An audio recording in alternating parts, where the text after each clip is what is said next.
ನಮಸ್ಕಾರ, ವಿಚಾರ ನ್ಯೂಸ್ಗೆ ಸ್ವಾಗತ. ಇವತ್ತು ದೇವದುರ್ಗ ತಾಲೂಕಿನ ಆಲ್ಕೋಟ್ ಗ್ರಾಮದ ಕಸ್ತೂರಿಬಾ ವಸತಿ ಶಾಲೆಯ ಮಕ್ಕಳ ಉಪಹಾರ ಸೇವಿಸಿದಾಗ ಅಸ್ವಸ್ಥ ಆಗಿರುವಂತ ಘಟನೆ ಒಂದು ನಡೆದಿದೆ.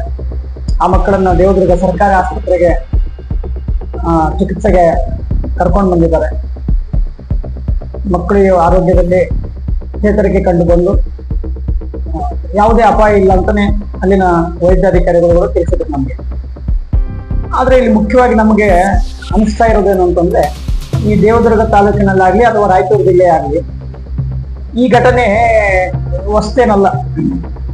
ಸುಮಾರು ಬಾರಿ ಇಂಥ ಘಟನೆಗಳು ಮರುಕಳಿಸ್ತಾನೆ ಇದ್ದಾವೆ. ಯಾಕೆ ಇಲ್ಲಿನ ಜಿಲ್ಲಾಡಳಿತ ಆಗಿರ್ಬೋದು, ತಾಲೂಕು ಆಡಳಿತ ಆಗಿರ್ಬೋದು, ಒಂದು ಪ್ರಕರಣ ಬಂದಾಗ ಎಚ್ಚೆತ್ತುಕೊಂಡು ಅದಕ್ಕೆ ಸಂಬಂಧಪಟ್ಟ ಅಧಿಕಾರಿಗಳಿಗೆ ಒಂದು ಅಲ್ಲಿನ ಮಕ್ಕಳು ಹೆಂಗಿರ್ತಾರೆ ಅಂದ್ರೆ ಕೂಲಿ ಕಾರ್ಮಿಕರ ಮಕ್ಕಳು ಮತ್ತು ರೈತರ ಮಕ್ಕಳಾಗಿರ್ತಾರೆ. ಯಾಕೆ ಬಡವರ ಮಕ್ಕಳ ಪ್ರಾಣಕ್ಕೆ ಬೆಲೆನೇ ಇಲ್ವಾ ಅನ್ನುವಂತ ಒಂದು ಪ್ರಶ್ನೆ ನಮ್ಮಲ್ಲಿ ಕಾಡ್ತಾ ಇರುತ್ತೆ.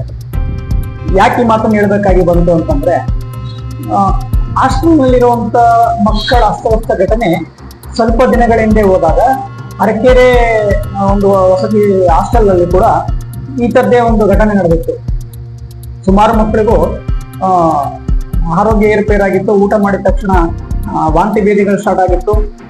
ಅಲ್ಲಿನ ಪ್ರಕರಣ ಆದ್ಮೇಲೆ ಆಲ್ಮೋಸ್ಟ್ ಅಲ್ಲಿ ಎಲ್ಲರೂ ಎಚ್ಚೆತ್ಕೊಳ್ಬೇಕು. ಅಲ್ಲಿ ಸಂಬಂಧಪಟ್ಟಂತ ವಾರ್ಡನ್ ಆಗಿರ್ಬೋದು, ಅಧಿಕಾರಿಗಳಾಗಿರ್ಬೋದು, ಇದನ್ನ ಯಾಕೆ ಸ್ವಲ್ಪ ಸೀರಿಯಸ್ ಆಗಿ ತಗೊಳ್ತಾ ಇಲ್ಲ ಅನ್ನುವಂಥ ಪ್ರಶ್ನೆನೇ ನಮ್ಮ ಹತ್ರ ಉದ್ಭವ ಆಗ್ತಾ ಇರುವಂಥದ್ದು.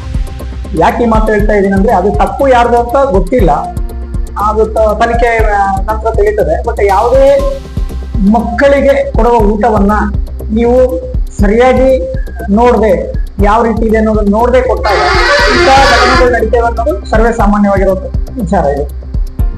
ಇಷ್ಟಿದ್ದು ಕೂಡ ನಿಮ್ಮ ನಿರ್ಲಕ್ಷ್ಯನೋ ನಿಷ್ಕಾಳಜಿಯೋ ಈ ತರ ಘಟನೆಗಳು ಮರುಕಳಿಸುವಂತೆ ಮಾಡ್ತಾ ಇರೋದನ್ನ ನೋಡಿದ್ರೆ ನಿಜಕ್ಕೂ ಒಂಥರ ಬಹಳ ವ್ಯಥೆಯ ವಿಷಯ ಅನ್ಸುತ್ತೆ. ಈ ಒಂದು ಘಟನೆಯ ನಂತರ ನಾವು ಮತ್ತೊಂದು ಘಟನೆ ಮರುಕಳಿಸದಿರ್ಲಿ, ಬಡ ಮಕ್ಕಳಿಗೆ ಅನ್ಯಾಯ ಆಗೋದನ್ನ ನಿಲ್ಲಿಸ್ಬೇಕು ಅಂತೇಳಿ ಸುಮಾರು ಜನರು, ಪಾಲಕರು ಎಷ್ಟೋ ಸರಿ ಮನವಿಯನ್ನು ಕೊಟ್ಟಿದ್ದಾರೆ.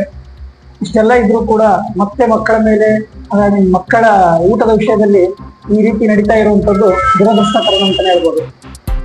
ಈ ಒಂದು ಘಟನೆ ನಂತರ ಮಕ್ಕಳನ್ನ ಆಸ್ಪತ್ರೆಗೆ ದಾಖಲಿಸಿದ ಮೇಲೆ ದೇವದುರ್ಗದ ತಹಶೀಲ್ದಾರರಾದಂಥ ತಿಮ್ಮಲ್ಲಪ್ಪ ಗಂಟಿ ಅವರು ಮತ್ತೆ ದೇವದುರ್ಗದ ಶಾಸಕಿಯರಾದಂಥ ಕರೆಮಜ್ಜಿ ನಾಯಕ್ ಅವರು ಭೇಟಿ ನೀಡಿ ಪೋಷಕರಿಗೆ ಸಾಂತ್ವನ ಹೇಳಿ